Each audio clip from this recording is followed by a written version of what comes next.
Excellence, honorables mesdames et messieurs, bon après-midi.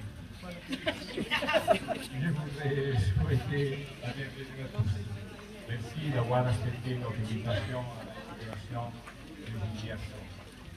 C'est avec un réel plaisir que je prends la parole pendant cette cérémonie.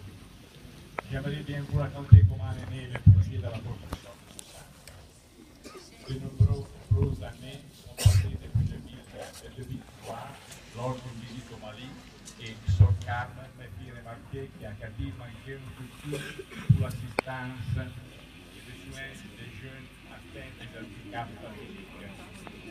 L'idée me sembla merveilleuse et attrayante, donc j'ai décidé de me charger de la réalisation.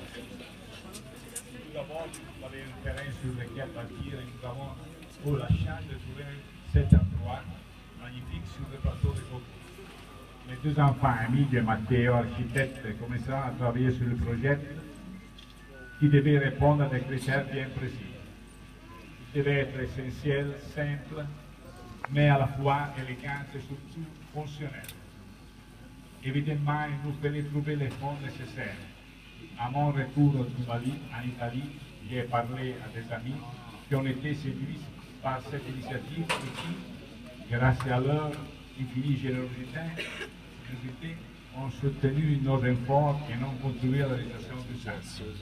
Aujourd'hui, c'est avec une immense émotion que je peux vous annoncer que le rêve de Sœur Carmen est réalisé. Le centre va finalement prendre vie pour ceux qui auront besoin d'être soignés. L'IGIASO que nous sommes en train d'inaugurer sera une contribution à la santé et au développement des Cadiz.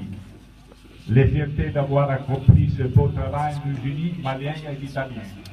Je voudrais maintenant me tourner vers l'utilisateur de ce centre. Ce centre de réhabilitation physiomotrice est le vôtre. Il va vous permettre d'avoir accès aux soins sans difficulté.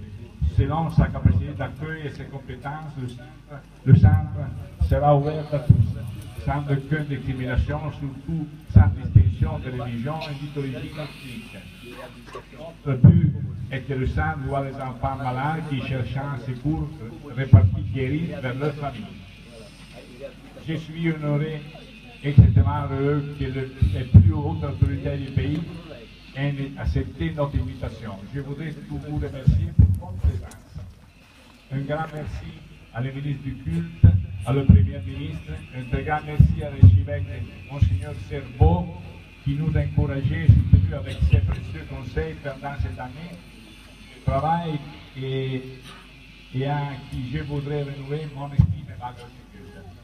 J'embrasse chaleureusement Sœur Carmen, infatigable religieuse missionnaire qui s'est donnée au bien-être des plus pauvres, initiatrice et partisan du projet et ce qui me concerne, un ami très cher et sûr depuis de 25 ans.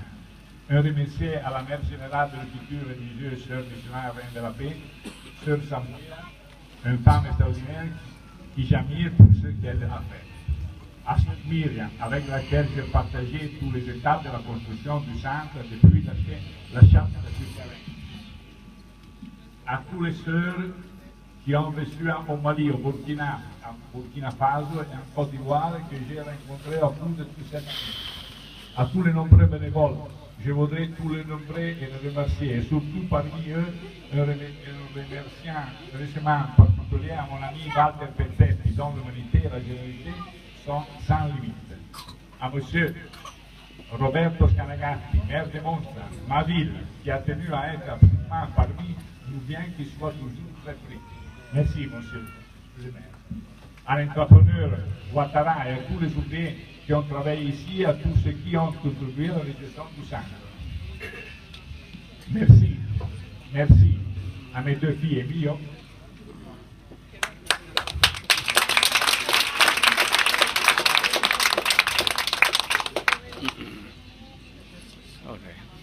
Merci à mes deux filles, Emilio et Matteo.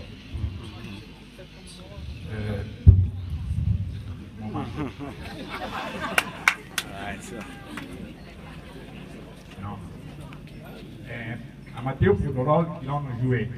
Je n'aurais pas trouvé de meilleurs architectes. Ils m'ont encouragé et avec eux, j'ai partagé des moments faciles et parfois difficiles tout au long de ce parcours.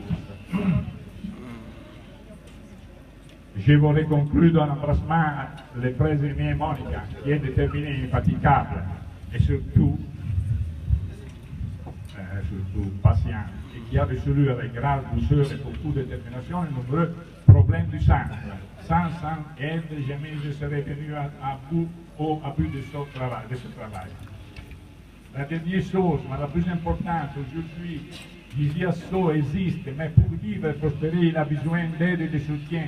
J'invite chaleureusement toutes les institutions, les bénévoles, les personnes au cœur d'or et les présentes à lui apporter leur généreuse contribution charitable.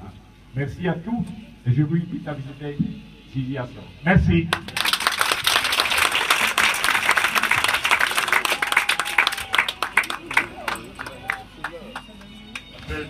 Monsieur le donateur,